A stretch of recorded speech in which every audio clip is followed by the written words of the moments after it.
அது? இதுல மச்சான் என்ன மச்சான் இங்க போயிட்டு இருக்க?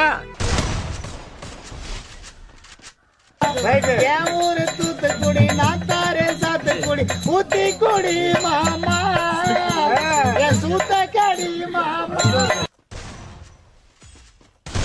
நீ என்ன அவ்வளோ பெரிய அப்பாட்டாக்குறா? இல்ல அவ்வளோ பெரிய அப்பாட்டாக்குறான்னு கேக்குறேன். தலையில இருக்கும் பேனு பொண்ணுங்க போறாங்க சீனு சொல்லி எதுக்கு வந்த? முனியாண்டி விலாஸ்ல 3 பரோட்டா கொடுப்பாங்களான்னு கேட்க வந்தேன். ஏய் சுரேஷே, நாளை இட்டுன்னு போயிட்டலடா. தாடா கோச்சாடா சுரேஷே.